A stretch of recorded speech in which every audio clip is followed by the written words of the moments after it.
Chaos demons, or simply demons, pronounced Daemons, also known as a never-born amongst the forces of chaos, are intelligent and usually malevolent entities of the warp comprised of purely psychic energy. Demons are both sentient and self-aware embodiments of chaos, and collectively the greatest servants of the chaos gods and of chaos itself as a universal force. Demons are created at the whim of one of the four major chaos gods, from a fraction of the god's own power within the Imperium, and act as an extension of its will. A demon's appearance and intrinsic character reflect the god's own nature. These demons may be reabsorbed into the god's psychic signature in the warp at their whim. The chaos gods are not alone in warp space. They have created servants from their own essences, the creatures that mortals have named demons, based on their ancient legends and religious mythologies, who are not so closely bound to the warp. Demons are entities of a somewhat different nature to their masters, and are the most numerous of the creatures to be found in the Imperium. A demon is born when a chaos god expends a portion of its own power to create a separate being. This psychic power binds a collection of senses, thoughts, and purposes together, creating a separate but closely related personality and consciousness that can move within the warp. The chaos god can reclaim the independence it has given to its demon children at any time, thus ensuring their loyalty. It is only through the loss of this power that a demon can truly be destroyed, its mind dissolving into the whirls and currents of warp space. Some worshippers of chaos believe that the souls of mortals who most fervently worshipped the ruinous powers in life are transformed into lesser demons upon their death and the entry of their soul into their patron god's domain in the realm of chaos. For instance, this belief is held especially for the bloodletters of Khorne, who Khornates believe were once the blood god's greatest mortal warriors, and the plague bearers of Nurgle, who some hold are the souls of those mortals who have been afflicted with Nurgle's rot.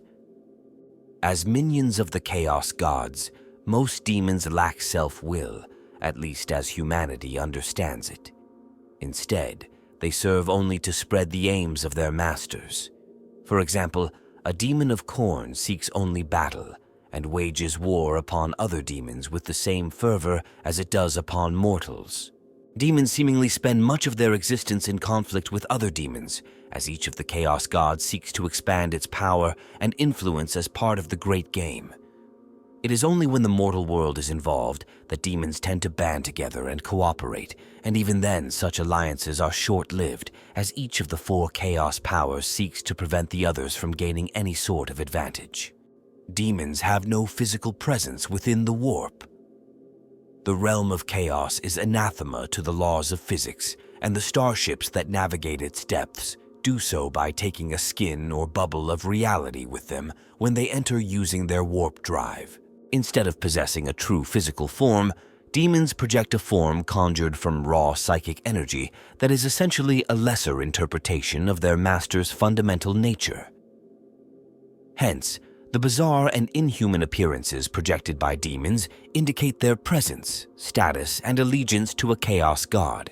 Though it may appear to be made of normal matter when it materializes in real space, a demon's form is no more physical than it is in the realm of chaos. In fact, they are beings of pure warp energy given shape and depth. When manifested in the material universe, demons have particular invulnerabilities and weaknesses, as well as many strange powers derived from their warp-born nature as psychic beings.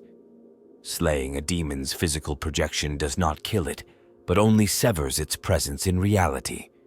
Its true essence in the warp remains unharmed, as creatures of pure emotion and psychic energy that are native to the twisted mirror dimension of the Imperium.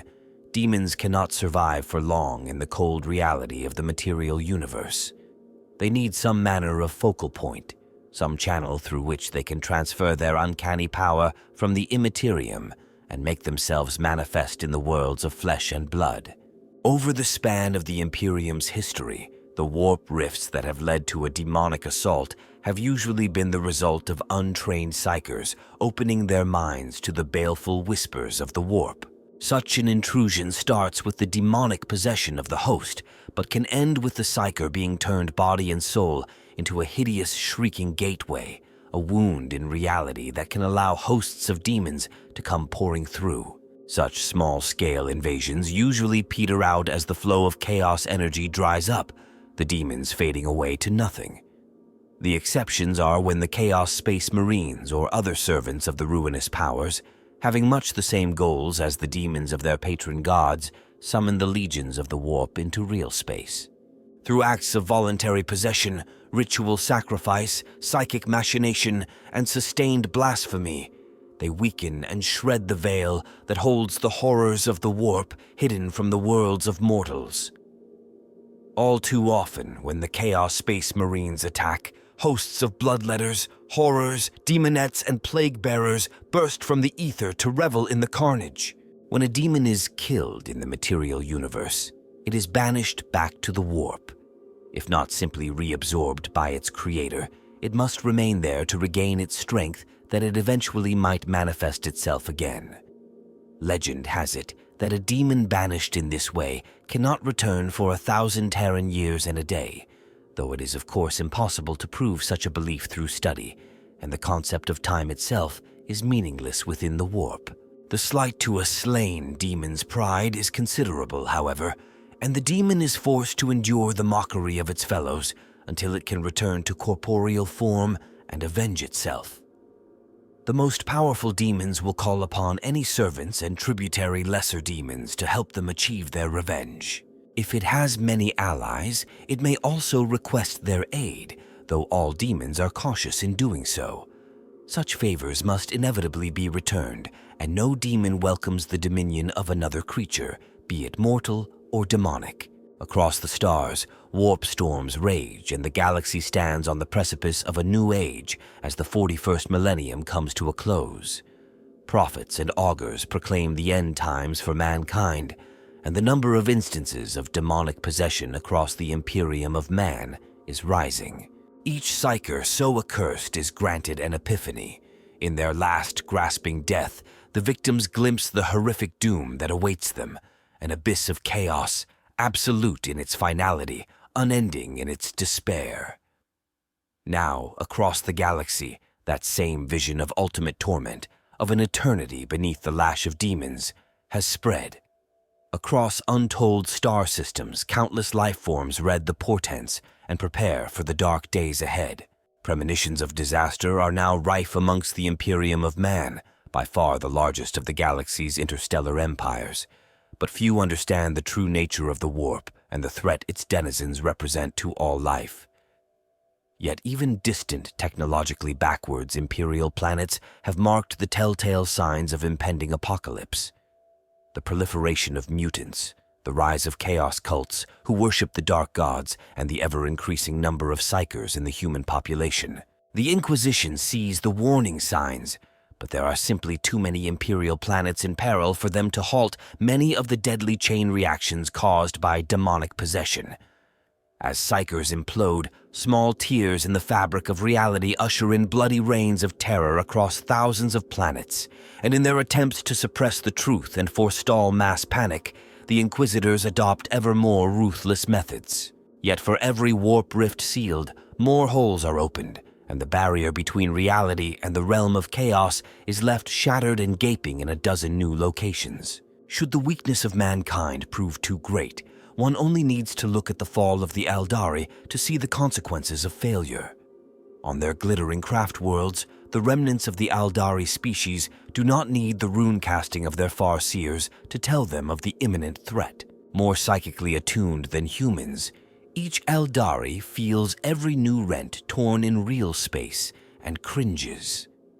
Although utterly self-serving and cruel beyond human measure, even the Drukhari shudder at the thought of Realspace engulfed by raw chaos, for if that happened, their hidden city of Comera within the webway would not stay so for long. Even the horrifying alien Tyranids recognize the threat from the warp. Several hive fleets have altered their invasion courses in order to avoid warp storms gaping before them. There are scattered records of splinter fleets drifting into warp rifts, most notably after the near destruction of Hive Fleet Kraken at the fall of Ayondin, though the results of such a galactic accident are mercifully hard to catalog. The dark gods care not, for their unknowable plans move apace, and their final victory over the defenders of creation seems assured. Over the eons, the galaxy has witnessed warp-based catastrophes and demonic incursions beyond counting. Since the inception of the Imperial Inquisition, even the fact that such a thing is possible is deemed too dangerous for the common citizens of the Imperium of man to know, for knowledge breeds heresy as surely as a fly-blown corpse breeds maggots. Because of this, the vast majority of knowledge concerning demonic incursion has been eradicated from extant imperial records. The events that follow are recorded only in proscribed imperial texts and heretical xenoscripts that the Inquisition has yet to destroy. They represent a mere fraction of the ever-increasing instances of warp anomalies that have infested the Imperium. The creation of warp drive and standard template construct, STC technology, along with the emergence of the first navigators, heralds the start of a golden age of discovery in which humanity spreads outward from Terra and colonizes the stars. Warp space, although little understood, is seen as entirely essential to mankind's ascendancy and is a force associated with hope and salvation. Throughout this period, mankind sees an exponential increase in the number of psychers among its population. Aided by artificial intelligence, continued advancements regularly expand the boundaries of what is achievable, and so this period comes to be known as the Age of Technology. Mankind's galactic collapse comes with terrifying swiftness, and the Age of Strife begins. Warp storms break, cutting off swaths of the galaxy and isolating human colonies from one another. As holes emerge in Realspace, Khorne's bloodthirster generals lead the Blood Legions in demonic incursions that slaughter the populations of countless worlds. The inhabitants of entire star systems are enslaved, yoked to the whims of the dark gods. Across the galaxy, weaponized wonders of mankind's technological peak are unleashed, turning many worlds into irradiated desert worlds. The populations of those planets that are not utterly annihilated, including Terra itself, are reduced to barbarism, or Rise of the Emperor, KM30.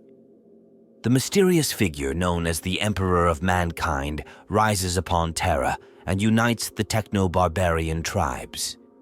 As the unification wars come to a close around 712, M30, he turns his mind to grander ambitions and genetically engineers the primarchs of the Space Marine Legions.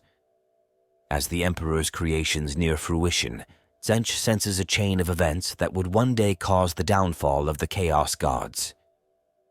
Influenced by the Master Schemer, the ruinous powers seize the nascent Primarchs from the Emperor's sanctum beneath the Himalayan mountains, casting them across the galaxy. Birth of Slaanesh, CIM-30. The advanced civilization of the Aldari falls into decadence and depravity. Such is the scale of their hedonism that a new god is born from the depths of their excess, Slaanesh, the Dark Prince. Upon manifestation, Slaanesh's primal psychic scream obliterates the majority of the Aldari race in a single moment, and their species is pushed to the brink of extinction. The psychic violence of his apotheosis consumes the worlds at the heart of the Aldari Empire. A vast section of Realspace is plunged into the warp, forming the rift that is most commonly known as the Eye of Terror. The storms abate, KM30. Upon the birth of Slaanesh, the vast warp storms that swept across the galaxy for 5,000 Terran years are becalmed, reduced in frequency, size, and ferocity. A new order begins to unfold, a force that wishes to forge a galactic empire able to rule the stars. Such goals run counter to the desires of the Chaos Gods, for the power each of them seeks is absolute. Creation of the Astronomicon, CAM-30.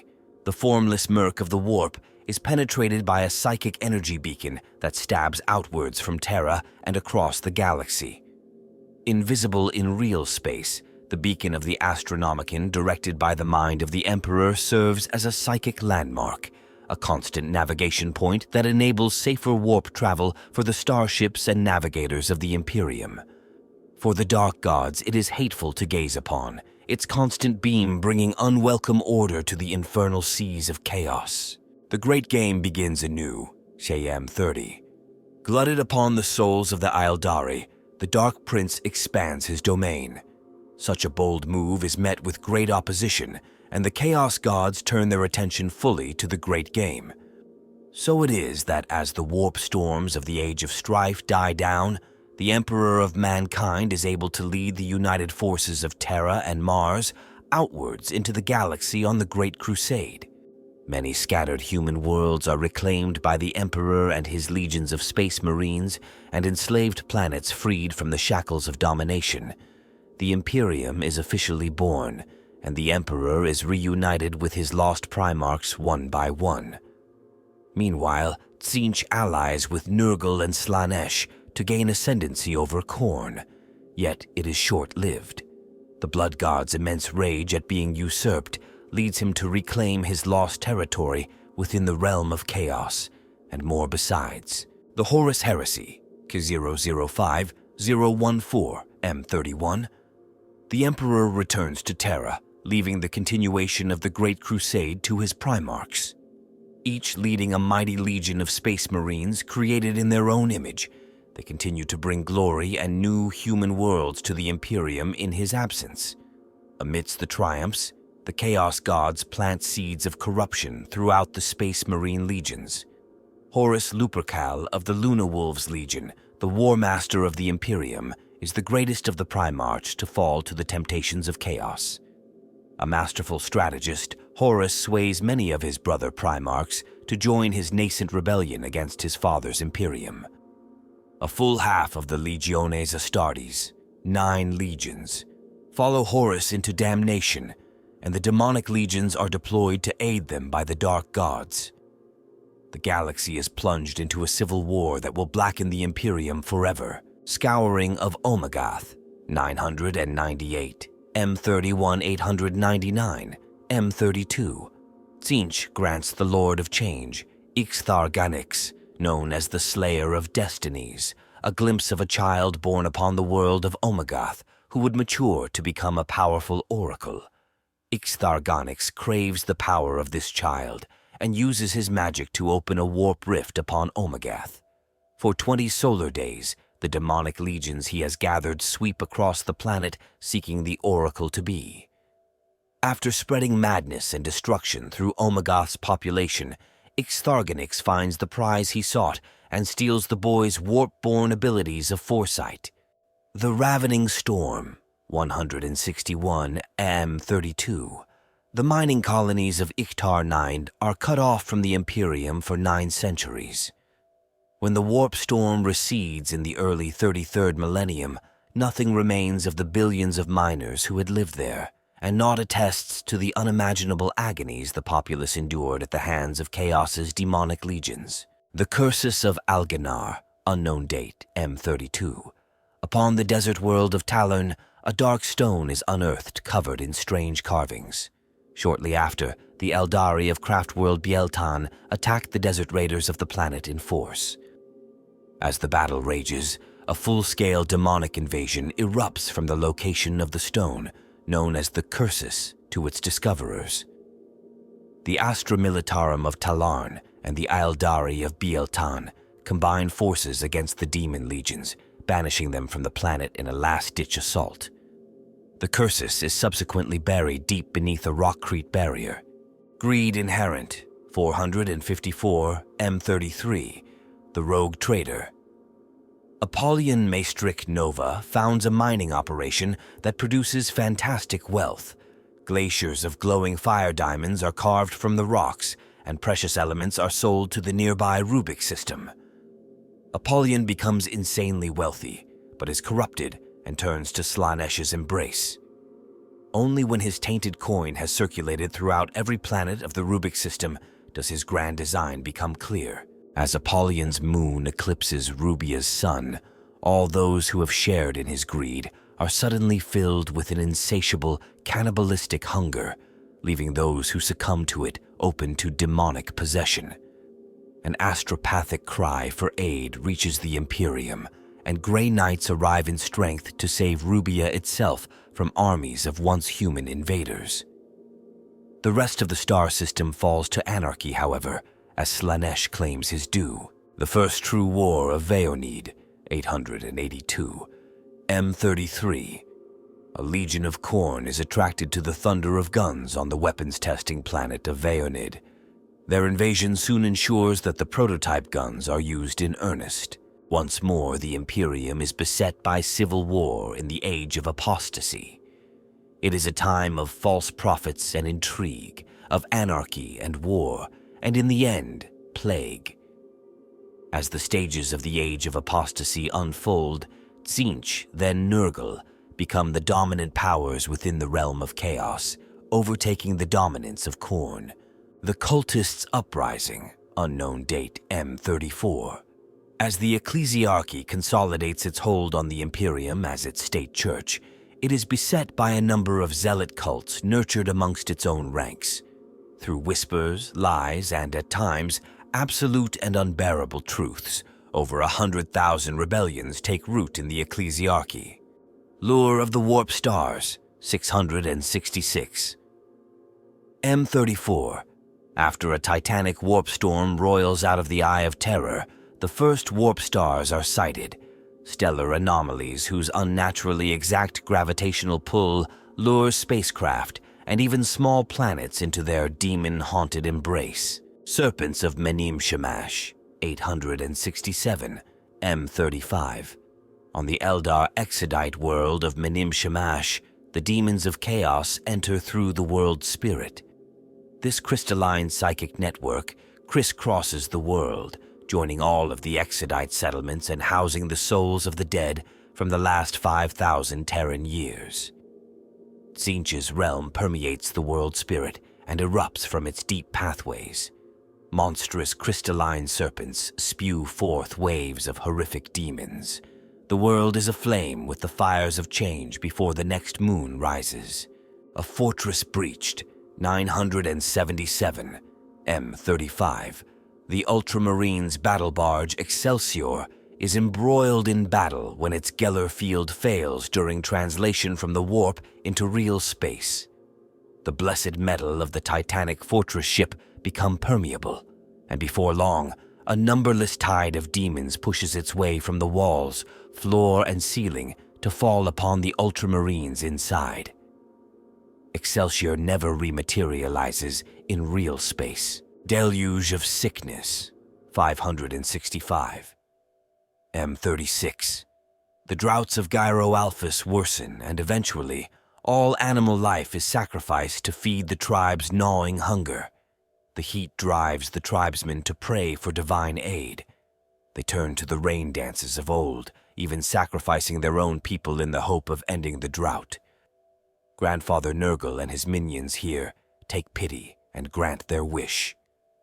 Glorious rain comes, but as each day passes, the clouds thicken and grow more menacing. Deserts turn to lakes, arid croplands to rotting soup. Disease grows rampant. On the 8th solar day, the tallyman of Nurgle, Epidemius, pushes his way out of the sludge to catalog the disaster. As constant rain lashes down, the pathogenous legions arrive to overcome all. A solar week later, Gyro Alphys disappears altogether from all Imperial records. 8 entire star systems follow, with Rotigus Rainfather leading the epidemic legions to spread Nurgle's generosity to surrounding worlds. The Soul Hunger, 989 M36. Roiling currents in the warp continue to leak into real space, building in power to partially obscure the Emperor's light, the Astronomicon. The Keepers of the Golden Throne demand that the number of Imperial Psychers sacrificed to sustain the Astronomicon is increased 4-fold, and the black ships that collect the wretched offerings as part of the Imperial tithe ramp up in number accordingly. With the increase in sacrifices, the Emperor's light once more shines forth across the length and breadth of the Imperium, but the cost in lives is high. Wrath of the Chaos Sun, 010, MM37. In the Maxil Beta system, a red giant star explodes in a warp-tainted supernova. All those touched by its dark chaos energies are mutated, possessed, or destroyed outright. The Imperium mobilizes every military asset within 50 light-years of the event, sending them straight to war. The resultant disaster is eventually contained at the cost of uncounted billions of lives. Ruin of Phelan 10, 772. M37. The industrial world of Phelan 10 is subjected to a crippling Terran month-long orbital bombardment under the orders of the demon-possessed Admiral Koth. In the wake of the bombardment, the Scintillating Legions of Tsench scour the planet. The incessant warring of this period sees the rise of Khorne in the Imperium, and the Blood God is once more first amongst the great game's players. The chief victim of Khorne's rise is Nurgle, who falls below all his brothers in power. The Changeling and the Maiden, 116, M38. Harlequins visit the Aldari of Craftworld Ilsariad, pledging to assist the Craftworlders in their war against the demon-worshipping humans of the Viliad Collective. Disaster strikes during the Harlequins' traditional pre-battle performance. The Solitaire, who alone can play the role of Slaanesh, begins to depart from the usual patterns. To the horror of the Aldari present, the Solitaire catches the warrior playing the Great Harlequin just as he is supposed to escape from Slaanesh's clutches and breaks his neck. Cackling, the Solitaire reveals himself to be the Changeling. Yet before the Aldari can react, the mask of Slaanesh is summoned, and the glamour-bedazzled Aldari are easy prey. The demon heralds vent their spite upon Harlequin and Craftworlder alike, opening a portal into a haunted spar of the Webway and allowing the lesser demons of the cavalcades to pour through. Though the arrival of an aspect warrior warhost saves the Craftworld, Ilsariad effectively has its heart torn out by the terrible losses it suffers. The living plagues of Thruska's Scene, 330, M39. The heretically progressive world of Thruska's Scene eradicates all natural illness from its populace. Nurgle is offended and infests the world from pole to pole. The plague legions run amok, and there are no survivors save a new pestilence that will continue to grow in virulence. Guillotine of Khorne, 407 M39. The 1,000-year war of Midian finally ends upon the agri-world of Pax Veritas. That night, under a red moon, every celebrating soldier is suddenly decapitated by an invisible blade. An age marked by war, warp storms, and unprecedented rifts between the Imperium and Realspace begins. Corewar of Koholos, 052.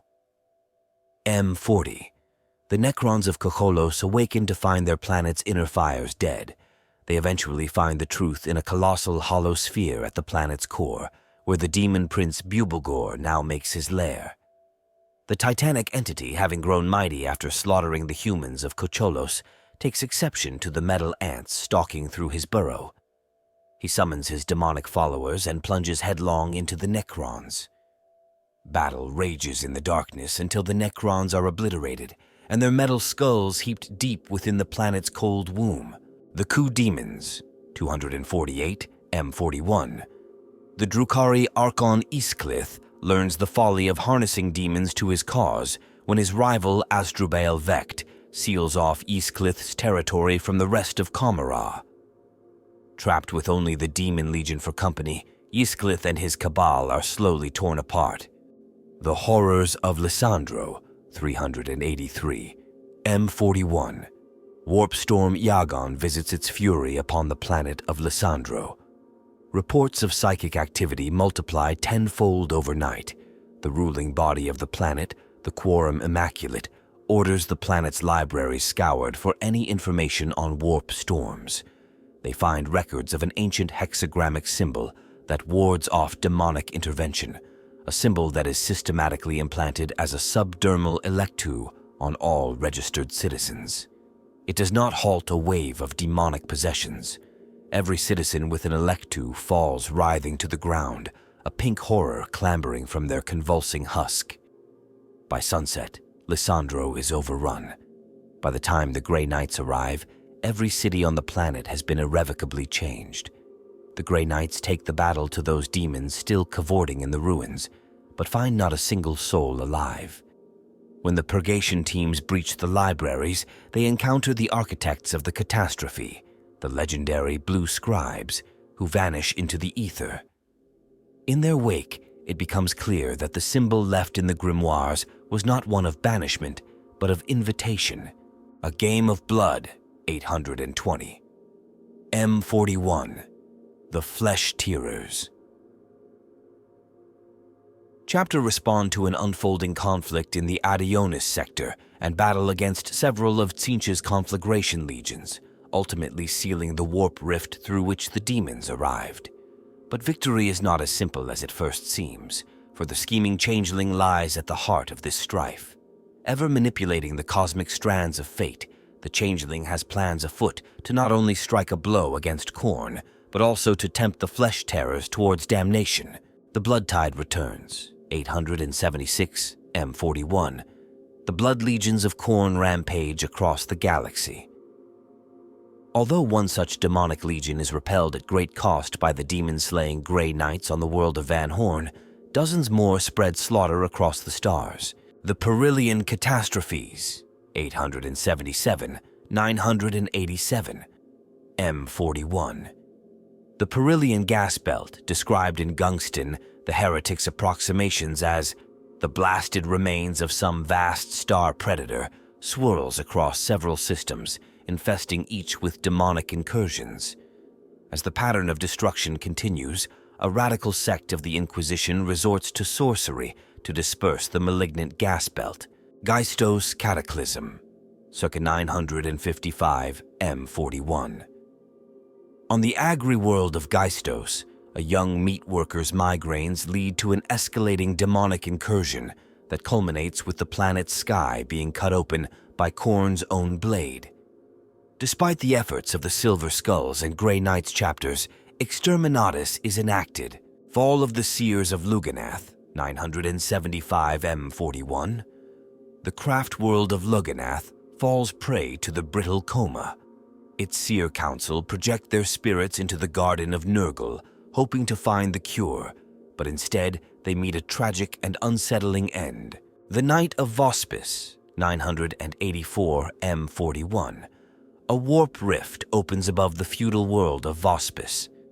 The beleaguered defenders, their tech level so low that they still rely on pole arms and metal armor, are easy prey for the demonic invaders. An astropathic distress call reaches the Silver Saber Space Marines, whose chapter planet, Mercuria, is less than a light year distant. Unfortunately for Vospis, demons haunting the skies above the planet's besieged castles destroy almost all of the drop pods launched toward the surface. A single Space Marine survives and rallies the people of Vospis, reigniting their potent faith in the Emperor. Slowly, day by gore-soaked day, he begins to turn the tide. Scarlet Hunt, 990. M41. The decadent Drukhari noble, Zorothriel of the Flaying Blade, outdoes his rivals by staging a daring hunt upon the demon world of Cornax. Amongst the captured beasts is a three-headed flesh hound that Zorothriel senses would make for a kingly gift in Kamara's gladiatorial arenas. But the creature breaks its shackles, frees its packmates, and prowls the Drukhari warship's corridors, killing all on board and feasting upon the corpses of its captors. Ghosts of Rhea's World, 992. M41. After an eruption in the heart of the cursed burial plateau of Rhea's World, a host of plague-bearers fall upon the terrified defenses of the planetary hive cities. The Warpsmith's Will, 993 M41, Vostok Piston Hand of the Iron Warriors Traitor Legion, stages a coup over Diesos, a soul forge occupied by the demon-binding forces of the Dark Mechanicum. After a single night of bloodshed, the entire world is given over to the production of demon engines for the Warpsmith's army. Each new horror is slave to Piston Hand's will by the forbidden rite known as the Concatechism. The Warpsmith's chaos sorcerers summon demon after demon to the soul forges, binding them into the flames with iron-worded spells. The planet blackens with the poison smog of industry. Eventually, the Chaos God's gaze falls upon the wholesale abduction of their servants, and they are most displeased. 4 demonic legions materialize upon Daemons, one sent by each of the ruinous powers. United in their outrage, they prove unstoppable.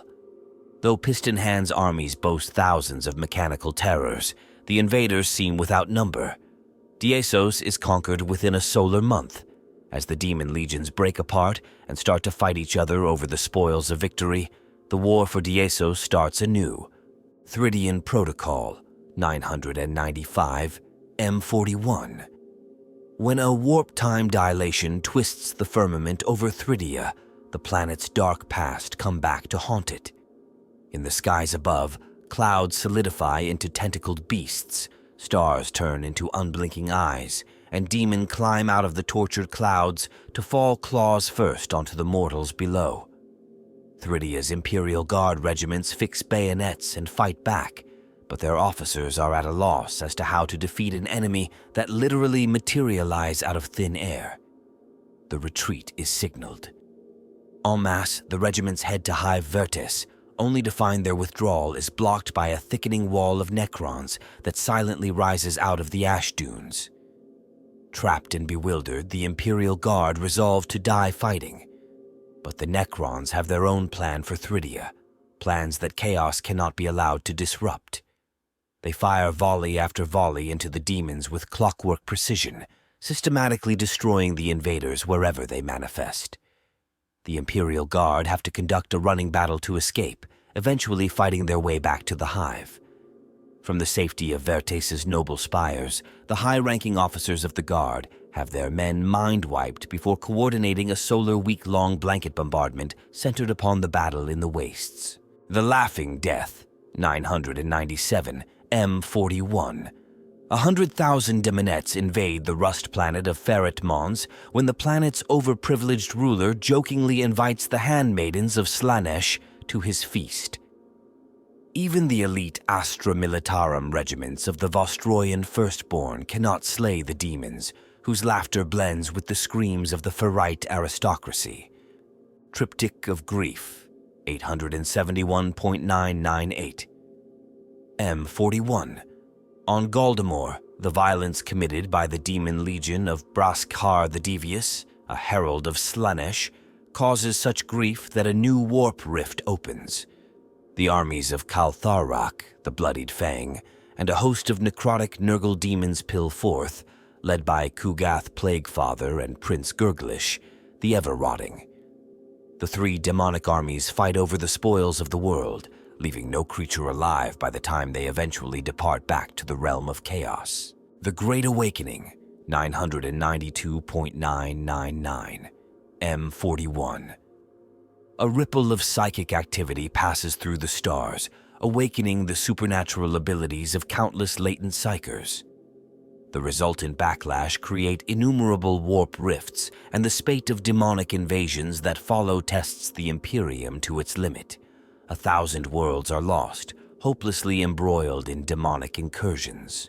The Fracture of Bieltan, 999 M41.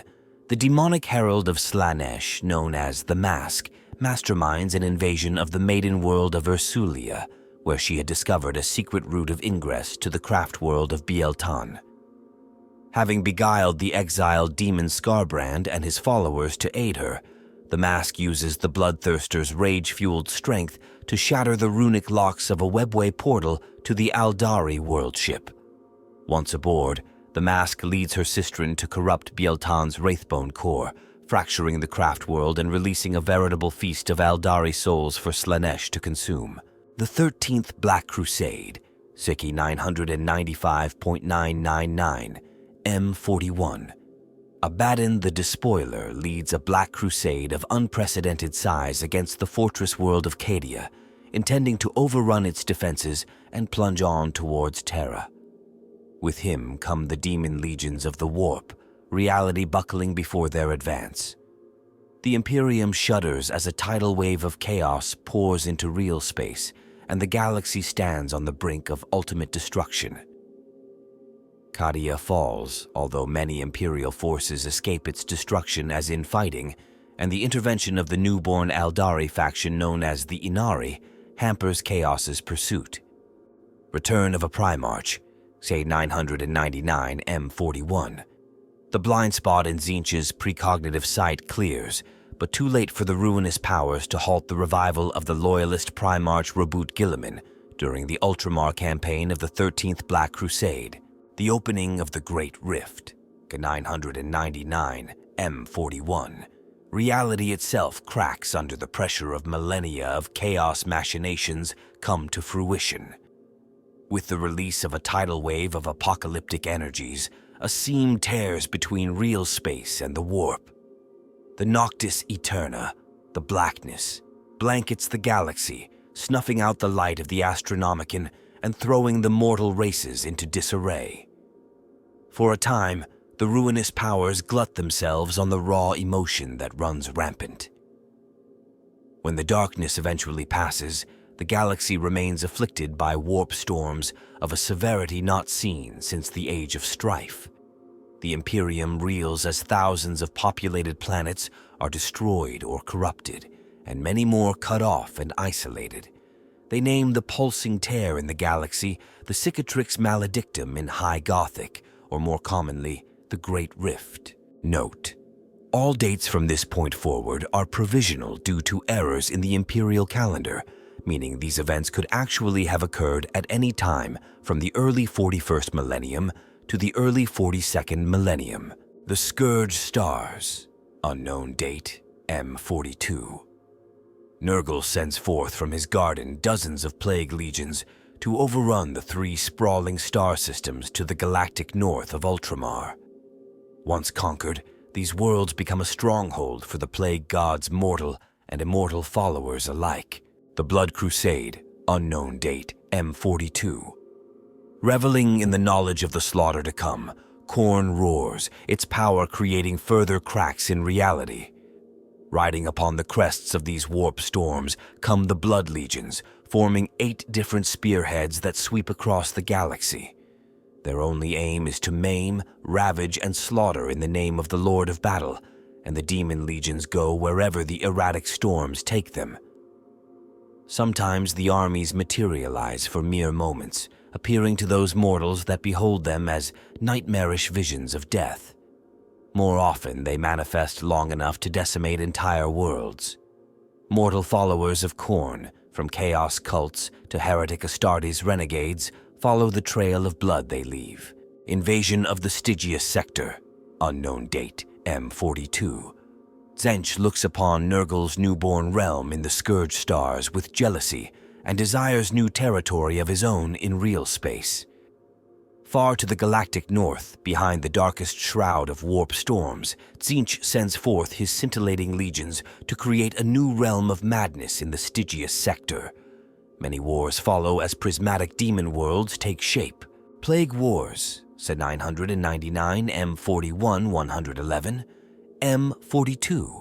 Issuing forth from the Scourge Stars, Nurgle's plague legions begin a lengthy campaign to corrupt Ultramar.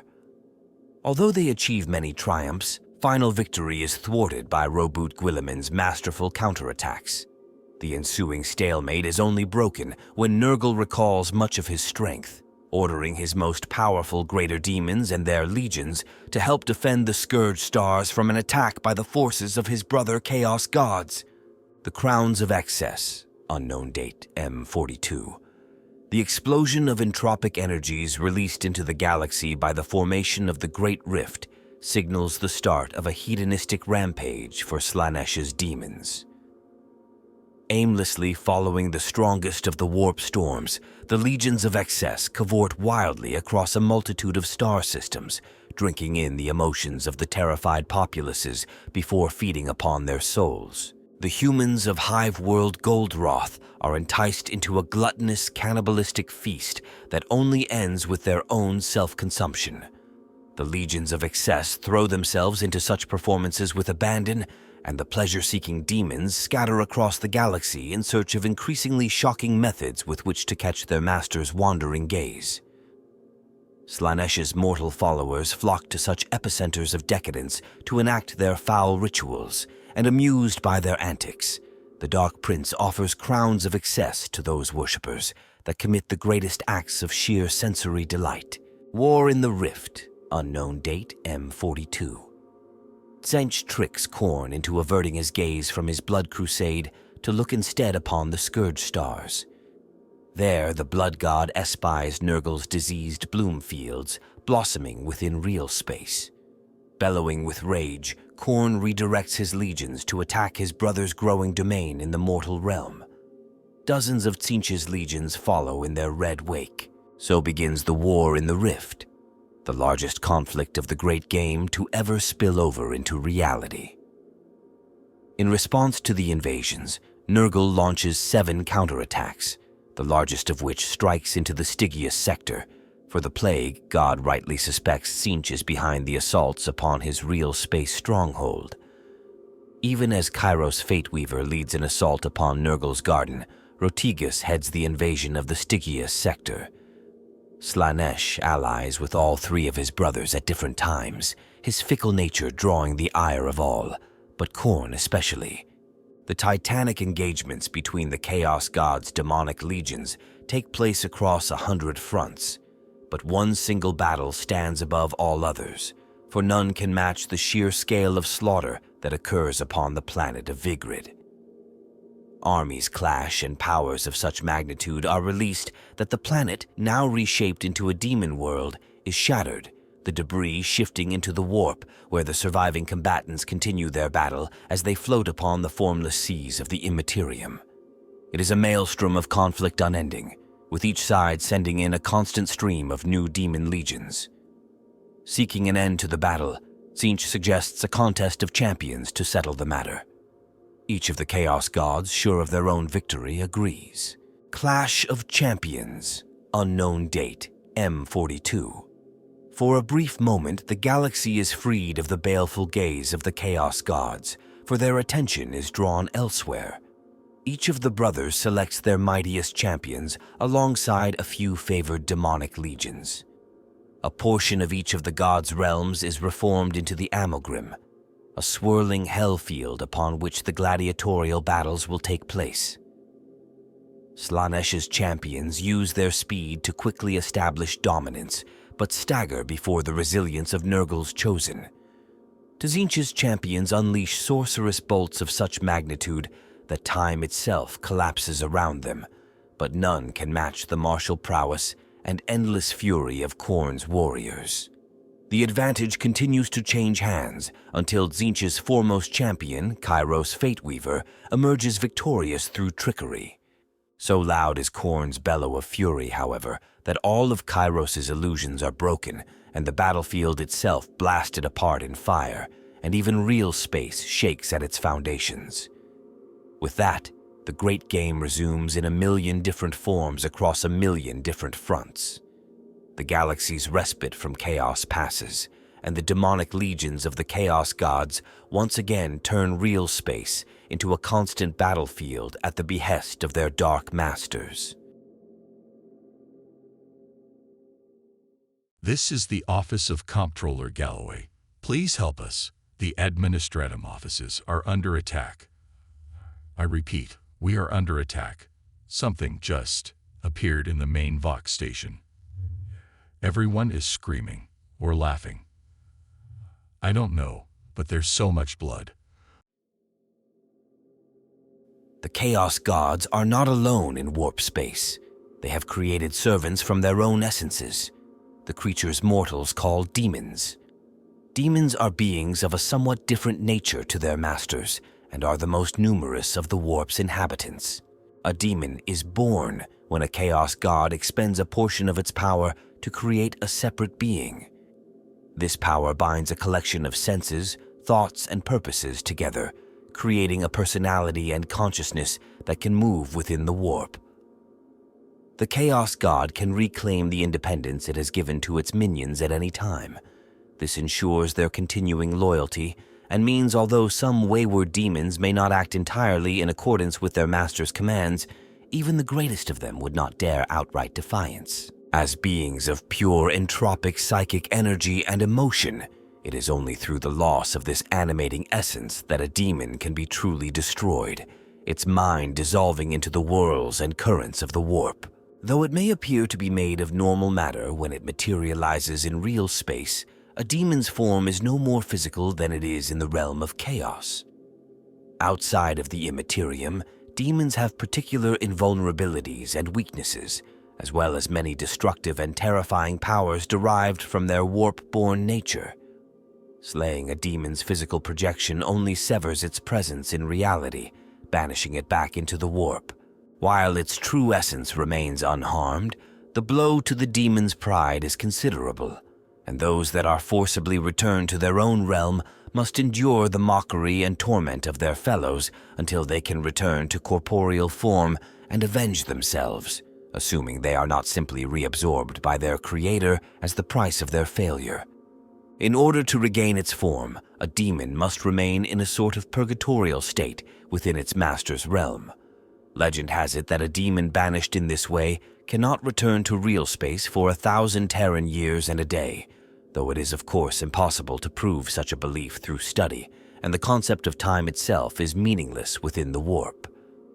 Ultimately, how long the process takes depends upon the power of the individual demon, the favor of its deity, and the current balance of power available to the god in question. Demons are a great threat to the peoples of the galaxy, for unlike their masters, they are not wholly confined to the warp. At the behest of their divine patrons, they work to bring about the day when the barrier between warp space and the material dimension is collapsed altogether, allowing chaos to spill through and the dark gods to rule all of creation. Demons are the agents of their chaos god within and beyond this realm, for they are fractions of its will given physical form. Untold billions of demonic entities make up the host of each of the chaos gods. These legions consist of greater demons, demon princes, lesser demons, demonic beasts, and other creatures that defy easy classification by mortal savants. Spawned and destroyed by the needs and whims of their divine patron, the size of a chaos god's forces swells and ebbs with the power he claims over the material dimension at any given time. When the demonic legions go to war, whether in the domain of their god's rival within the realm of chaos or against the galaxy's sentient species, they bring the power of their patron and all the madness of the warp with them. The Imperium trembles beneath their endless ranks, and in Realspace, warp storms and unnatural phenomenon herald their coming. In performing the hellish machinations of their masters, the demon legions are as relentless as they are utterly horrifying. They are the greatest and oldest fears of mortals made manifest, the antithesis of order and reason, and the death of reality itself. Against them, victory is seemingly impossible, and they are only growing stronger. Though preoccupied by the machinations of their creators, all demons lust after the worlds of mortals. It is only there that the demons can truly dominate and destroy, conquer and corrupt, for unlike the realm of chaos, the material universe can be permanently changed by their actions. For this reason, demons constantly seek egress into the realm of mortals. When a warp breach gives the demon legions a chance to enter the mortal realm, all rivalries and vendettas are put aside.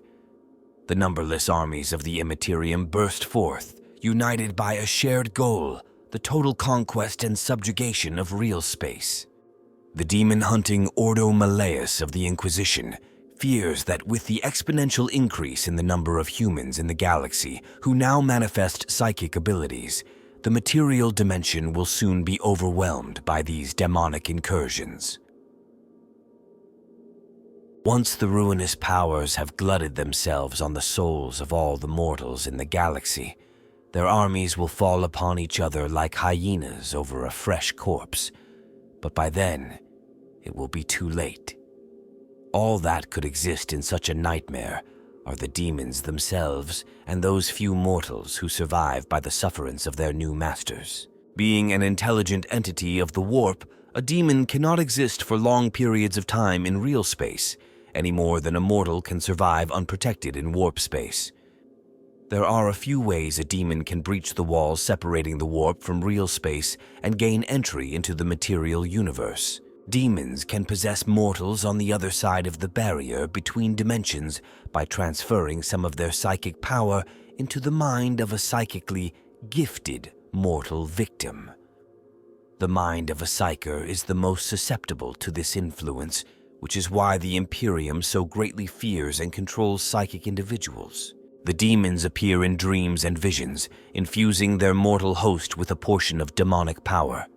This eventually leads to the destruction of the possessed mortal, who is known as a demon host, as their physical frame is warped by the demon to suit its own inhuman aesthetic. A few mortals willingly allow themselves to be possessed, glorying in the superhuman abilities they gain, even though the energies they crave will soon destroy them.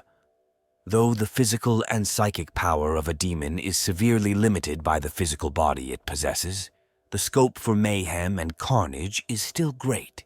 Possessed mortals, particularly those who already have power and influence, can start rebellions and wage wars, plunging whole worlds into centuries of bloodshed and anarchy. The history of the galaxy is littered with devastating conflicts caused by imperial military commanders, belligerent army generals, and political leaders who have been touched by a demon's fell influence. Some heretics who serve chaos cults or the ruinous powers directly willingly offer themselves as demon hosts through demonic pacts, such as those pursued by the foul, possessed Chaos Space Marines. Another way to allow a demon to manifest itself in the Imperium is by preparing a suitable mechanical vessel for it to inhabit. Individual personal weapons and vehicles, from dreadnoughts to cruisers, can be ritually anointed through painstaking rituals and large sacrifices of mortal lives to serve as a host body for a demon, essentially creating a demon weapon or even a demon engine. This process is far from easy, as daemons dislike mechanical bodies, for they are far more difficult to bend to their will and reshape than a biological one. The difference between a simple demonically possessed vehicle and a demon engine lies in the crafting. A possessed vehicle was built prior to its possession for a different purpose. A demon engine imprisons a demon within its physical structure as a deliberate part of the mechanism's original custom creation. In order for a demon to break through into the mortal universe, there must be a breach of the barriers between warp space and the material realm, a warp rift. These are breaches in the fabric of reality that can vary in nature and size, such as the massive Eye of Terror or the Maelstrom. Sometimes these occur randomly. At other times, either mortals or the chaos gods themselves bring about their creation by some supernatural act. The size of the breach can vary tremendously, from a slight thinning of the dimensional walls to immense wounds in reality that allow the demonic legions to invade en masse. At times when certain conditions like the appearance of a warp storm or a sorceress ritual have weakened the barrier between the warp and real space, a demon can possess a mortal and turn him or her into a living portal through which whole demonic hosts can pass for a time into the material universe. These demonic incursions can taint real space severely, often twisting and reshaping whole planets until they are lost into the warp, becoming a part of the immaterium and thus transformed into demon worlds. It is not surprising that the Inquisition's demon hunters, the Ordo Malleus, are granted unlimited resources and political power by the High Lords of Terra to deal with such terrible threats to the continued existence of mankind. Often, it is the tumultuous movements of the warp itself that create a break into the material realm, allowing demons to spill through the resulting breach. This might happen by chance. Events such as the onset of warp storms, warp drive implosions, or a rogue psyker's mind suddenly exploding with raw power can cause a rift to appear into the immaterium. At other times, the deliberate rituals and blood sacrifices of chaos-worshipping mortals can allow the teeming hordes of the chaos gods to smash through into the material realm. Sometimes, simple mortal suffering, death, and misery on a massive enough scale can form a warp rift that a demonic legion might use as a portal. Some warp rifts last mere solar hours or even moments, for the nature of chaos is ever impermanent. A demonic army that has passed through such a rift can become trapped in Realspace and will swiftly succumb to the constant leeching of the chaos energy required to maintain its presence. Of these, the greatest and most dangerous warp rift is the Eye of Terror, which has lasted for more than 10,000 standard years. The eye can be seen as a purple-red bruise upon the firmament from fully half the worlds claimed by the Imperium. It was created by the birth of the chaos god Slaanesh in the early 30th millennium and is home to unnumbered demon worlds fought over by demons and mortals alike, the infamous traitor legions of the Chaos Space Marines amongst them. Another warp rift of excessive magnitude is the Maelstrom, found near the Galactic core and a haven for thousands of pirates and renegade Space Marine chapters. Other, less widely known warp rifts exist, such as the Heart of Darkness near to the world of Attila, the Storm of Judgment that engulfs almost all of the Caradryad sector, Hell's Gullet, which threatens to swallow the Beryllian system whole, and the infamous Screaming Vortex that marks the border between the Calixis sector and the frontier of the Coronis Expanse in the Halo stars. Random warp rifts are often caused by warp storms, roiling expanses of turbulence within the realm of chaos that are echoed in Realspace, restricting warp-dependent travel and communication. If they become focused or powerful enough, they can pull the fabric of reality taut or even tear it open. Completely unpredictable, warp storms can be isolated to single planets or expand to encompass whole sectors. One of the worst warp storms ever recorded in human history cut Terra itself off from the rest of the galaxy for the entire 5000-year-long epic known as the Age of Strife. The unfortunate worlds in the vicinity of such a cataclysmic event can become the playgrounds of demons until the storm finally expends itself. A few warp storms have endured for so long that they can be considered permanent, their self-sustaining energies trapping nearby planets and star systems in a quagmire of roiling chaos. Without the warp, there would be no psychers, no interstellar travel, and no interplanetary communication. In fact, the warp is essential to the survival of humanity.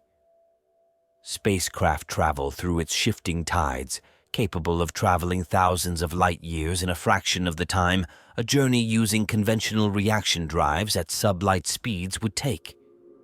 By such means, humanity is bound in a single interstellar Imperium, led by the divine emperor of mankind. Through astro-telepathy and the guidance of the psychic mutants known as navigators, the worlds of the Imperium are able to maintain their fragile bonds. The Emperor's will may be mighty, but his reach is long only because his fleets can travel through warp space, the fragile bubbles of reality that protect each warship held up by complex Geller fields and raw faith. While mankind would have a fraction of its current numbers and strength without the warp, chaos in its turn would be much diminished without the presence of humanity in the galaxy. The chaos gods drink emotions and thoughts, growing bloated with psychic power in the process. Over the millennia, each has fed on an aspect of human nature: rage, desire, despair, and inconstancy. Strengthened and molded by the collective thoughts and emotions of the inhabitants of reality, the dark gods nurture in mankind those same passions that sustain their very existence. As humanity has spread across the stars, its numbers have grown immeasurably, fueling the chaos gods. So the circle is established, with mortal follies and weaknesses feeding the dark gods, and those same gods then encouraging mankind, in turn to further follies and weakness. Humanity has long been able to use the power of the warp. Magicians, seers, witches, mediums, shamans, and exorcists have all tapped into its power across the breadth of human history, albeit often unwittingly. Psychers such as these manifest their powers by drawing upon the warp, siphoning its unnatural energy to hurl blasts of energy, teleport objects, send their thoughts across space and time, and perform countless other miracles. Once, the gift of true psychic power was confined to only a few helpless individuals who usually fell victim to superstitious prejudice in mankind's distant past. However, The number of psychers is rising in the galactic population of humanity with every passing century. This constitutes a profound evolutionary change for mankind. Every time a psyker draws upon the warp, he disturbs its natural flow, creating an eddy that may simply die away or be fed by other movements until it becomes a raging tempest that feeds a chaos god. Each psyker causes a pinprick of disturbance within the warp. Each can be the seed of a warp storm. Each can rouse a chaos power to unthinkable conquest. The invasion of a demonic army is analogous to hell being unleashed upon reality. Free from the physical limitations of a mortal force, a demonic legion can appear and disappear at will. On occasion, it will mass for a great attack. At other times, individual packs of demons will hunt across the affected globe, terrorizing the populace, randomly enslaving and killing. Those mortals with even the least psychic potential suffer first as the influx of warp energy releases the latent power of their mind, immolating them with magical fire, turning them into rocky statues, or causing their brains to simply explode.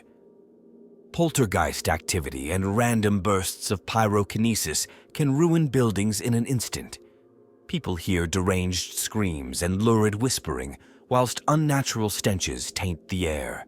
A demonic invasion is all but impossible to stop by conventional means, for the very act of warring against demons feeds the psychic power, keeping them in real space with fear and hatred. Only the closing of the warp rift can deprive the demons of their power.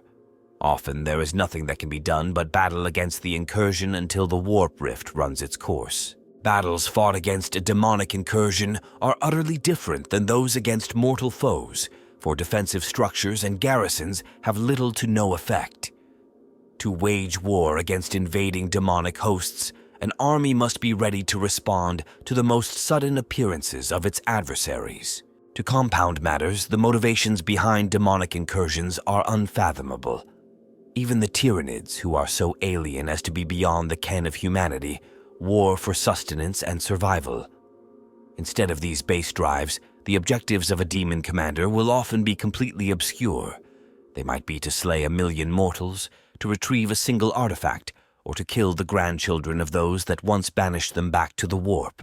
Other times, the demons have no goal or plan at all, and the gibbering creatures of the Imperium make decisions according to opportunity and their intrinsic nature. To fight a demon army is to fight a twisting tornado of unreason and despair. Even then, the Imperium cannot allow the knowledge that such foes actually exist to spread. The human survivors of such conflicts are invariably confronted by the Inquisition and mind-wiped, quarantined in forced labor camps, or even, in extreme cases, become the subjects of a worldwide exterminatus event. Over the eons, the galaxy has witnessed warp-based catastrophes and demonic incursions beyond counting. Since the inception of the Imperial Inquisition in the early days of the Horus Heresy, even the fact that such a thing is possible is deemed too dangerous for the citizens of the Imperium to know, as knowledge of the existence of demons would only tempt too many to seek them and their promises out. Because of this, the vast majority of knowledge concerning demonic incursion has been eradicated from extant Imperial public records. What is known is recorded only in prescribed Imperial texts and heretical manuscripts of human or Xenos origin that the Inquisition has yet to destroy. Although demons are driven to act in certain ways according to their nature and the will of their patron power, it is possible for sorcerous rituals to bind them into acting at the behest of a mortal summoner. Some cults serving the ruinous powers bind daemons to gain greater power, while radicals among the Ordo Malleus sometimes hope to turn the power of chaos against itself. However, demons do not accept the bonds of servitude easily, regardless of the identity of their would-be master. A bound demon is even crueler and more vicious than others of its type, and does what it can within the limits of the binding to ensure that its summoner suffers for their temerity. The exact reaction of a demon to binding can vary somewhat, primarily depending on the type of demon in question. Demonic beasts such as furies or flesh hounds are accustomed to servitude, and rarely turn on their masters unless they are denied prey or shown signs of weakness. Demons of Khorne constantly test the extent of their binding, pitting themselves against any constraints in a fierce contest. Their masters can appease them somewhat by providing a steady supply of targets for their wrath, but only a truly indiscriminate slaughter can distract the demon from its ire. Binding tests even the good humor of demons of Nurgle, but they often seem to endure it more readily than others. In truth, these demons are typically playing the long game, waiting for the strength of the bindings to erode and fall apart. Until what they see as their inevitable freedom arrives, they might make light of their situation and serve with seeming cheer, even as they await the collapse of their prison. Submission to the will of a mortal is nearly intolerable for the egotistical demons of Slaanesh. They are less accepting of binding than any, save perhaps Khorne's demons, although they are often more capable of putting on a front of acceptance. While bound, a demon of Slaanesh invariably seeks to tempt its summoner into releasing any constraints, offering extravagant promises and lies in exchange for its freedom. Anyone weak-willed enough to succumb soon finds themselves exposed to depths of pain that only a master of sensation could even imagine existing. As in so much else, the reactions of Tzeentch demons to binding are varied and often inscrutable. They may invoke their sorceress powers to undo any restraints on their behavior, or play along with a failed ritual as if they were bound in order to deceive their summoner with false counsel. They do not like servitude any better than other demons do, but they often view it as a circumstance like any other they weave into their plots, and attempt to turn the tables on their master in some cunning ploy. The binding rituals used by the Ordo Malleus, even among the most radical of inquisitors, are typically more restrictive than those used by chaos cults. Containment of the demon's threat is viewed as a first priority, and while the blessed chains and sorceress wards that hold the demons infuriate them above even normal mortal insolence, they are often less able to act on this frustration than a demon bound more loosely. Such a demon struggles constantly, and usually futilely, at its bonds, feeling a hate for its condition that a mortal could barely comprehend. Such a demon may affect servility or submission, but only as a ruse to lower the guard of its master or deceive him in some way. Demons are chaos incarnate, unfathomable beings of a shifting nature, but there is one constant about each of them, from the lowliest imp to the most towering greater demon. They each conceal a true name. Most such names are a rolling tide of nigh unpronounceable syllables beyond the wit and sanity of most to speak aloud. But to do so is the greatest defense against the unnatural creatures of the warp. To know a demon's true name is to hold ultimate power over it, and so their bearers keep them secret even from each other. To this end, use names and titles are utilized instead. These follow certain patterns, although they are recurring themes as opposed to rules. Khorne demon use names are guttural and violent sounding, and those of the bloodthirsters are often composed of 8 syllables or letters, like Kazdrak. Their titles are bold and typically descriptive: the High-Handed Slayer, Skullrender, the Unstoppable Fury, and so on. Tzeentch demons are most likely to change names and titles, for it often suits their needs to do so. A single Lord of Change might go by many different names and titles at any given time. Nurgle's creations favor names with 7 letters, and their epithets are either grandiose or descriptive, such as Feculux the Master Mucinoid. Slaaneshi demon use names utilize sibilant sounds, such as Sleethri or Drizzla, while they have a preference for long, grandiloquent titles, such as the Exquisite Matriarch of Agonizing Delights. A demon might be known by hundreds of names and titles on thousands of worlds, but it can have only one true name. These originate within the madness of the warp, not from any human language. As such, they are extraordinarily difficult to speak, both for the odd sound and structure of the syllables, and for the otherworldly power contained therein. Demons jealously guard them, for to know a demon's true name is to have power over it. The discovery of even a minor demon's true name is a monumental feat for a practitioner of the dark arts, one that they may work many lifetimes to achieve. In the creation and control of a demon host, knowing the demon's true name is a great advantage, and the knowledge of its true name is often what marks a demon out for binding. Certain dark tomes, heavy with the evil they contain, record rituals and rites specific to a single demon, including its true name. As these tainted manuals pass through the hands of different occultists through the centuries, the same demon might be bound into a new demon host again and again. Though it inhabits a different host body each time, it contains the same malefic intellect, and the same dark changes mark its appearance. Combat reports of early encounters between the original Space Marine legions of the Great Crusade era and the entities of the Warp revealed a peculiar facet of the nature of demons. It has been noted that for some ill-known reason, demons appear to be all but immune to advanced projectile and directed energy-based weaponry in their freshly manifested state. Attacks of a more primitive and visceral nature, on the other hand, such as the hacking of a blade or the setting of flame to such a creature, have been reported to have an exaggerated effect. It has been posited by radical scholars of the Inquisition that those weapons wielded by ancient men are held most in dread by the demon itself, for as beings of scavenged sentience and emotion, they are not wounded on the physical plane, but only a metaphysical level, by the primordial expectation or even psychic representation of pain.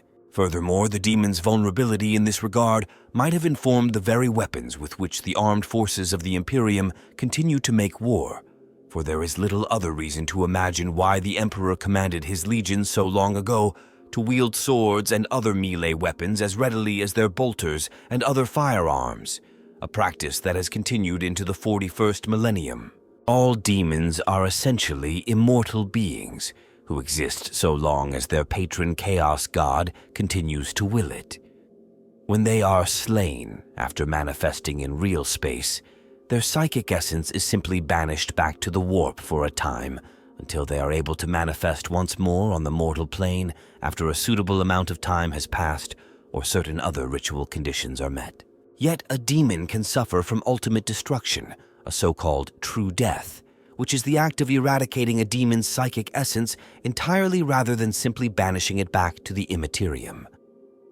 The achievement of a true death that has not been willed by the demon's patron god is an extremely difficult feat for mortals to achieve, and almost always requires the use of a special, unusually potent psychic relic, ritual, or a psyker who possesses extreme ability.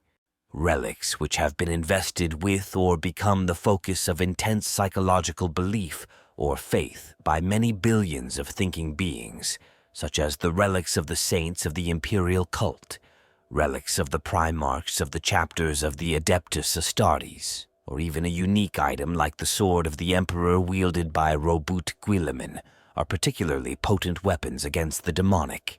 With the opening of the Great Rift at the end of the 41st millennium in the era Indomitus, the demonic incursions that had plagued the galaxy since time immemorial escalated in both scale and frequency. A new era of terror and bloodshed was ushered in by that galaxy-spanning tear in the fabric of reality, and the armies of the Chaos Gods, mortal and demonic alike, began to conquer and consume the worlds of humanity and the alien races with unprecedented impunity. Had the Chaos Gods worked in unison in the wake of that terrible event, it is doubtless that Realspace would have been utterly consumed by the sprawling madness of the warp. Yet true to their nature, the Dark Brothers saw the anarchy as an opportunity to fulfill their own agendas, to kill, to change, to pollute, to bathe in excess. So divided, they are unable to fully overcome the fierce resistance of the galaxy's inhabitants. The Imperium of Man, the largest single empire in the galaxy, has been galvanized by the return of the legendary Primarch Robut Guilliman, and with him fights a new breed of warrior in humanity's defense, the Primaris Space Marines. The older peoples of the galaxy, such as the Aeldari and the Necrons, continue to exhibit a stubborn refusal to bow before the Chaos Gods and accept their extinction, while upstart new species like the Tau gain a greater understanding by the day of the realm of chaos and the ancient and malevolent beings within it.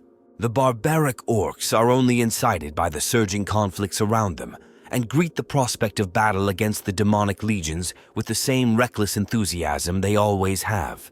The intergalactic devourers known as the Tyranids regard the immaterial demons with a special distaste, seeing them only as undigestible threats to the biomass they wish to consume. So the ultimate battle for the galaxy continues, the Chaos Gods and their Daemonic Legions threatening to annihilate everything, including each other, in their eternal quest for dominance. At the top of the demonic hierarchy are the greater demons whose power can be variable, depending on the whims of their patron Chaos God upon their creation.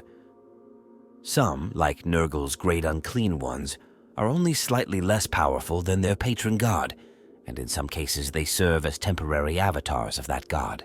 Others, though immensely powerful by mortal standards, are allowed to embody only a fragment of the true collective power of their patron. Greater demons act as the wardens of their patron's realm in the Imperium and the realm of chaos, and have authority over the lesser demons of their respective god. It is often they who lead demonic incursions into the material universe. Such is their might that they cannot simply be summoned by mortal chaos cultists performing a sorcerous ritual like lesser demons. A greater demon needs to possess a mortal's living body in order to fully manifest itself in Realspace, unless a warp rift or warp storm has come into being, essentially eliminating the barrier between the Imperium and the mortal world. The most powerful mortal devotees of chaos try to gain the attention of their dark gods in order to gain the terrible power and great rewards that the ruinous powers can bestow upon their most favored servants. Those striving in the pursuit of their god's designs are known as champions of chaos, whose ultimate driving goal is to transcend mortality itself by becoming a demon prince. Those mortals who become demon princes are counted among the most powerful of the servants of chaos, second only to the chaos gods and their greater demons themselves. However, this path can as easily lead to another extreme. Throughout the path to power, the champion undergoes constant change until either his patron chaos God judges him worthy of demonic ascension, or his form finally is overcome by the accumulated mutations given through loyalty to chaos, and he devolves into a mindless chaos spawn. The goal for most mortal chaos champions is to be elevated to the rank of a demon prince in the service of one of the ruinous powers or of chaos undivided. This was the reward granted to the surviving Primarchs of the Traitor Space Marine Legions who fell to chaos during the Horus Heresy. Of all the Chaos God's demonic armies, it is the Blood Legions of Khorne that are the most martial. Though they are savage and unrestrained creatures, demons of the Blood God occupy a strict hierarchical structure based on sheer might. Khorne's belief that the strongest of his followers should dominate has proven to be a simple but highly efficient organizational methodology. The legions of the Blood God have carved out the largest of all domains in the Imperium through incessant war. In the brutal press of melee on the battlefield, Khorne's forces are unmatched by those of any other god, and the strength and ferocity each of his demons exhibits there decides where they rank in his armies. Highest in order are the Bloodthirsters. Clad in Baroque armor, wielding fearsome brass axes and whips, each is a demigod of war. Were they simply warriors and nothing more, Khorne's greater demons would be terrifying enough. His foes are not so fortunate, however, for the Bloodthirsters are tasked with leading the Lord of Skull's Blood Legions on the battlefield.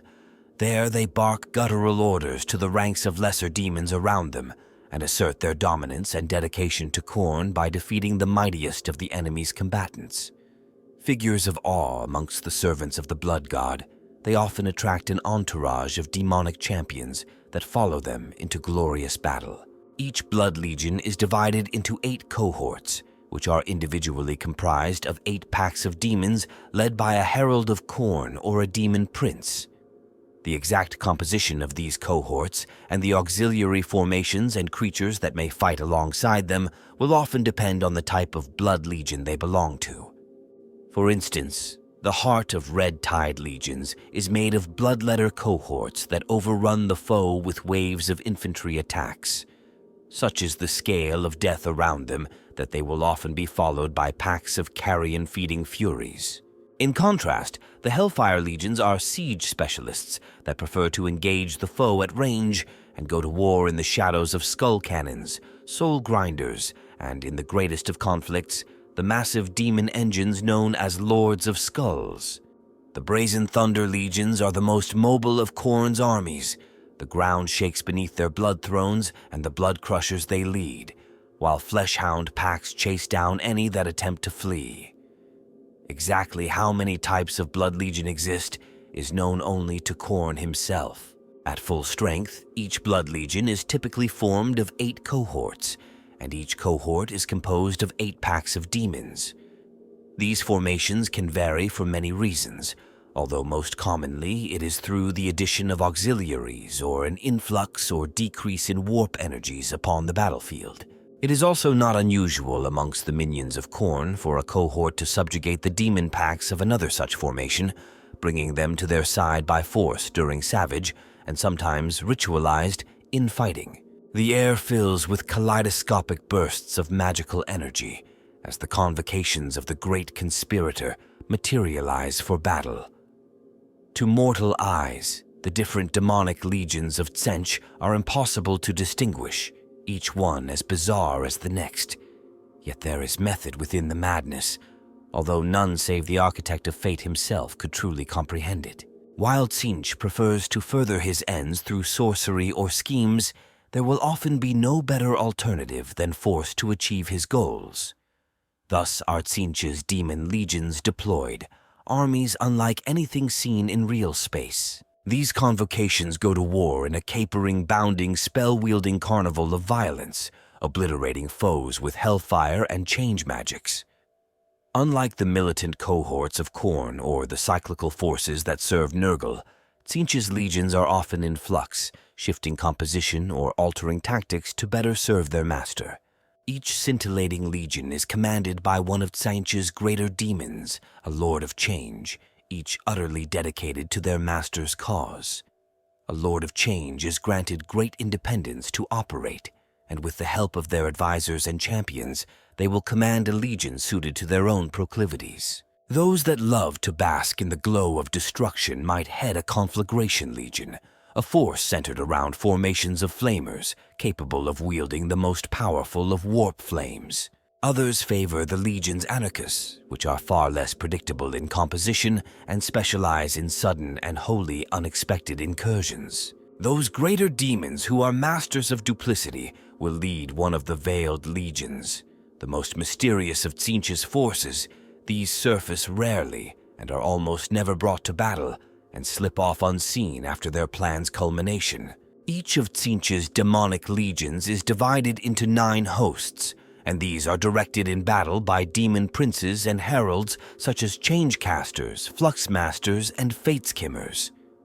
The leaders of the hosts compete to attract more praise from the Lord of Change that commands them, and even between the legions, there is no end to the machinations as rival Lords of Change plot against one another and sabotage each other's plans. It is another game within the great game, and one beloved most by the great schemer himself, who frequently weighs the tributes paid to him and proclaims his judgment.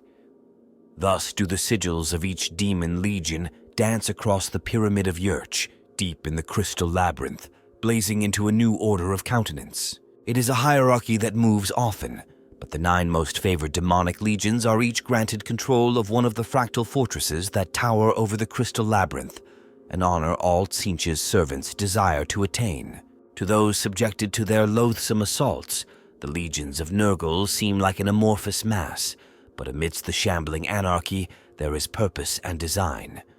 Like the stages of the diseases they carry, each plague legion is part of an overarching cycle of fecundity and decay, and exists only to see Nurgle's garden flourish and his gifts bestowed. From the garden of Nurgle lumber the plague legions, the dreaded armies of the great corruptor. When they go to war, be it in the realm of chaos or Realspace, they bring the boundless generosity of their master and the products of his endless labors with them, and leave contagion, anguish, and death in their wake. All plague legions are Nurgle's creations, and so carry pestilence and propagate their master's foul will. yet each is associated with specific stages of the Fly Lord's cycle of decay and regeneration. The Fecundus legions are tasked with the making of diseases. It is they that travel across reality and unreality to gather the raw ingredients that will be added to the cauldron of their foul god, and the worst ills suffered by the mortal races can be attributed to their diligence. The Infecticus legions are the harbingers of infection, the carriers of new diseases that lay the groundwork for the greater virulence to follow. The Pathogenous legions are disease fully bloomed, sickness made manifest, the very height of contagion. They are equally capable in both attack or defense, and will often be deployed to guard key sites within Nurgle's garden or spearhead an assault. The Epidemic legions contain the most demons, for they expand, proliferate, and regenerate. It is they that spread outwards, ensuring initial gains turn into rampaging outbreaks. The Rot legions revel in decay, their festering powers and potent blessings able to break down anything. More than any other demonic legion, their presence cultivates the ground for the Garden of Nurgle to spread. The Morbidus legions are the reapers, the toll-takers, and the bringers of death. The Necroticus legions are the most resilient. They use hopelessness and despair as a weapon and can absorb terrific punishments. And on it goes, each of the demon legions of the Plague God, specializing in some grotesque aspect of Nurgle's cycle of birth, decay, death, and rebirth. Each Plague Legion is led by a great unclean one, a greater demon of Nurgle that acts as its general. They dote over their charges in the manner of a loving parent, cajoling each of their Plague Legion's 7 Talibands upon its appointed tasks. Ever eccentric, Nurgle encourages the same aberrations amongst the most powerful of its shepherds. These unusual traits go as far towards coloring the composition and tactics of the army they lead, as does the Demon Legion type itself. Some great unclean ones, for example, favor entirely airborne assaults, going to battle with clouds of plague drones that darken the skies and excel at aerial strikes. Others enjoy seeing their victims buried in slavering beasts of Nurgle, or ground slowly into the dirt by wave after wave of mumbling plague bearers. Great unclean ones cycle through phases over the course of their immortal lifespans, assuming new mantles with each new legion they take command of. For example, they may lead an Epidemic legion to spread diseases before moving on to command a Rot legion in order to bask in such maladies. When the cycle nears its end, a great unclean one will scab over with necrotic patches, and in his state of advanced decay will lord over a Necroticus legion. It is not long before his body will shed the rotting husk of its old skin to reveal the new blooms of fresh disease, and it is then he will once again lead a Fecundus legion. Beneath the great unclean one are the leaders of the Talibands, either Demon Princes or Heralds of Nurgle, such as Poxbringers, Sloppity Bilepipers, and Spoilpox Scriveners. Each receives a grandiloquent title of the general's invention, selected to match the bearer's skills, proclivities, or war tasks. Examples include the Lords of Fulsome Filth, the Almighty Bringer of Rancid Decay, or the Slop-Toxic Master of Bubbling Buboes. The Talibands can vary in size, swelling to epidemic proportions as Nurgle's power waxes in the realm of chaos, or contracting into small elite warbands when it wanes.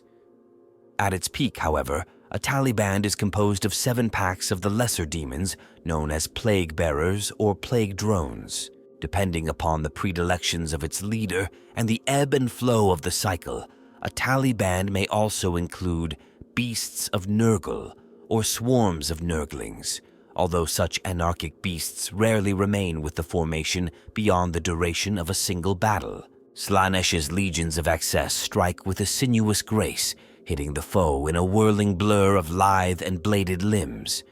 As they do so, they are at once horrific and alluring, mesmerizing and loathsome. Slaaneish's demonic legions vary in composition and purpose, but all desire to spread their lord's corruption. Slaanesh uses temptation and the promise of pleasures to seduce mortals and demons alike, and thus are many brought into submission by the Dark Prince. These insidious tactics take time, however, and often a less subtle approach is required to fulfill Slaanesh's whims. When the souls of mortals need to be forcibly cut from their bodies rather than given willingly, or a territory within the Imperium must be fought over, Slaanesh calls upon his demonic armies, the Legions of Excess. Although Slaanesh's forces cannot match the raw power of Khorne's cohorts, the resiliency of Nurgle's Talibans, or the eldritch might of Tzeentch's hosts, they are possessed of a speed and lethality that is unequaled in the Imperium and Realspace both. A god of whims and bizarre fancies, the Dark Prince encourages such personal fulfillment in his generals, the Keepers of Secrets, the dark heart of a Legion of Excess. There are also noted instances of Legions of Excess being led by Demon Princes, for Slaanesh lauds the greatest of his once mortal champions, perhaps more so than any of his brothers. While some of the Dark Prince's generals are obsessive in commanding a single type of demonic legion, the majority will change formations as mood or need suits them. Each type of Legion of Excess varies greatly in both composition and the tactics they employ. The Flayer Legions are given over to wanton destruction, and their many demonettes take great pleasure in the act. The Hunter Legions are masters of the quick kill, and are built primarily around fast-moving cavalry and chariots. They are ideal for tracking down specific quarry, for Slaanesh always collects its due. The flamboyant Glamiatrix Legions are the most sorcerous, relying heavily upon psychic powers and mesmerism.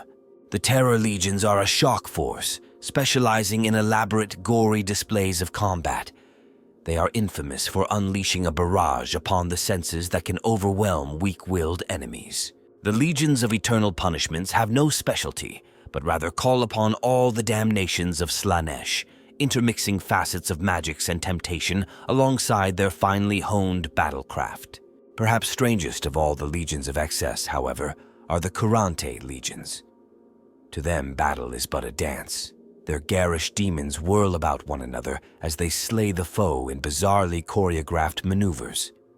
While they lack the speed and pursuit of the other types of Legion of Excess, the elegance and creativity with which each kill is carried out often capture the favor of their divine master in a way that more practical assaults could never hope to emulate. Beneath the Keepers of Secrets in hierarchy are the Heralds of Slaanesh or Demon Princes that each lead one of the Legion's subunits, known as cavalcades.